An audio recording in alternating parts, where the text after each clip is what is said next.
At Rock and Box, Dino the genetic marvel. Big round of applause. He's filming. Let's rock this one. Yeah, Dino!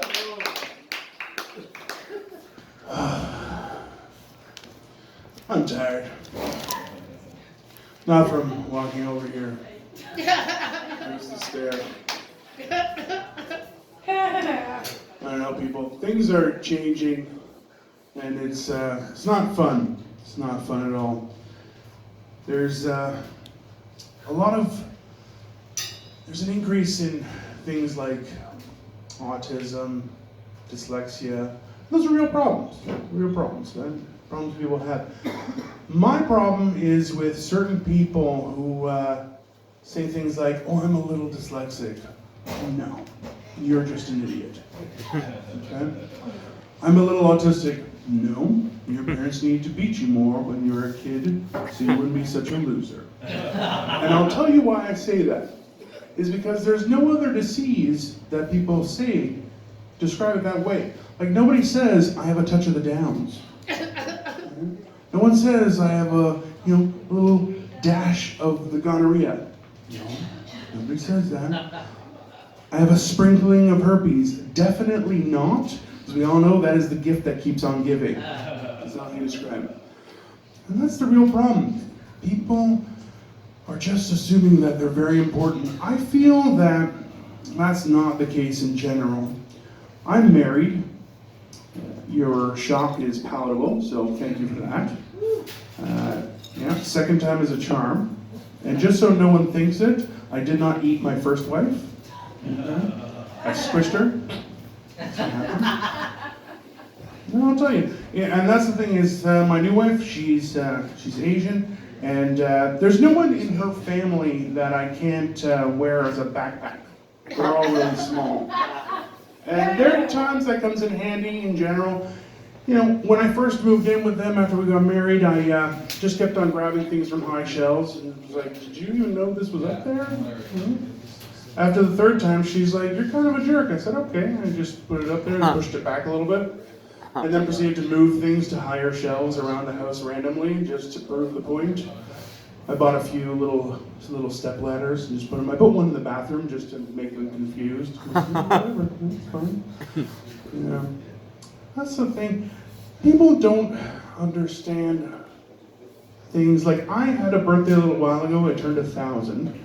That wasn't too good in general, but when that happened, I felt like I needed to do something different. So I started doing things like listening to the news. That, I'll tell you, is a two-edged sword, and both sides are blunt and rusty. Okay? Because there's a lot of information that's missing. Like there was a report that the Tennessee police released asking people not to flush drugs down the toilet in case they created meth gators.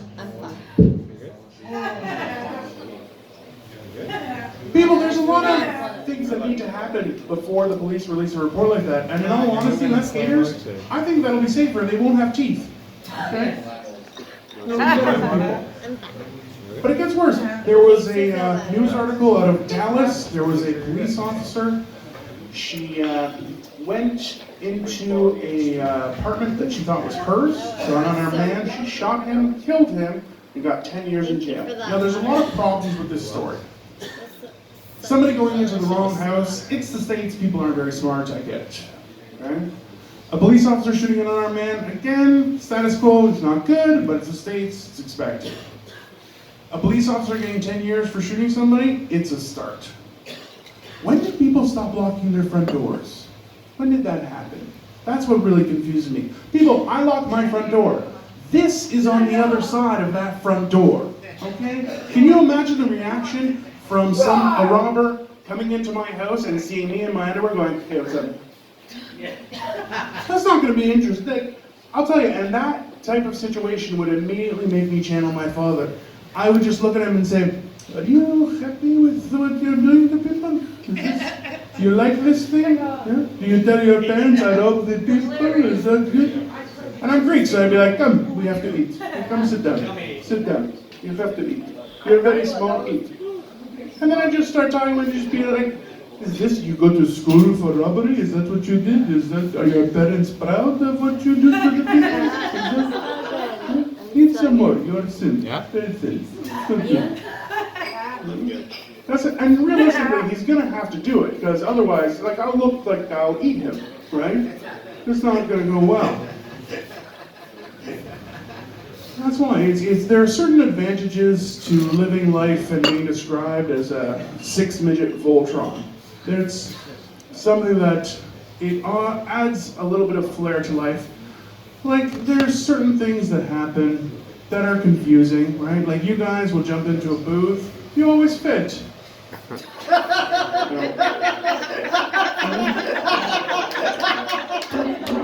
you guys are on those high stools, I'm sure you just jump right on there. I'll tell you this, I perch, okay? I jump onto those chairs and I have my feet underneath them. I'm waiting for that, okay, of it breaking. And I'll tell you, there was one time my wife took me out on my birthday for a very nice brunch at a very fancy restaurant. They had these nice leather chairs. I sat down and I obviously was expecting it. I heard it, and I just swung it out, grabbed another one, and sat back down. And my wife was like, "You broke that chair." I'm like, "Shh. I can't afford to replace it, honey. We're not going to tell anyone." And that's the thing, is those kind of things happen, and it's a unique experience. Like, I like to travel. People who sit beside me on airplanes don't like that I travel. In general. And that's the thing, there are some places I can go, it's no problem, right? I can go to the States, not an issue. For the simple fact that I would be what you would call USA petite. That is what I am. Okay? You go on the beach and I'm the one like, hello. People are looking at me on the beach. A peculiar experience. And that's why it's certain things like that. I'll go back. My wife was actually born in the UK, so we'll go back all the time. And ultimately, that's a little longer flight. You see people do some very, very peculiar things, okay? Like walking around barefoot on a plane.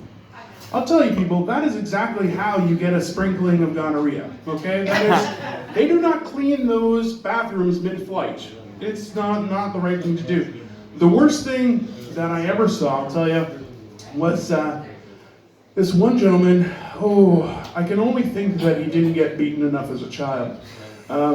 He was barefoot, and you can get those seats with the wall in front of them, that's the extra leg room, right? So this gentleman, boom, bare feet right on the wall. And it got worse, people, it got worse. It wasn't bad enough that he had fingos, just so you don't wonder, fingos are finger-like toes. They have all the dexterity of fingers, but are on your feet. They are disgusting, okay? Now, that wasn't the worst part. The worst part was there was a tablet on that wall. So he was using his fingers to swipe through the tablet. And that's another thing they don't clean, people. And it's very odd. I'm not sure how people make decisions. I just feel like we should bring back punching people in the face. Just not randomly, we're not animals, okay? I just feel like it should be a ticket that people can give. Instead of a monetary fine, it's like, here, go to the punch in the face booth, get punched in the face, proceed accordingly, now you know you're a buffoon, right? I think that would work out well. I just hope I could get hired for that job with hands this big. Come on. I was built for it. That and manual labor, like digging ditches, stuff like that. I was definitely built for that kind of stuff. And to replace the Kool-Aid Man. It's definitely mine if they want it. Anyways, you guys have been horrible. So, I had a good time.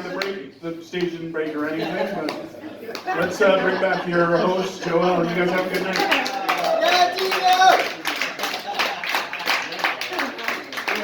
All right, guys, that's a wrap. Thank you so much for coming out. Thank you for performing. Thank you for watching. Thank you to everyone that brought some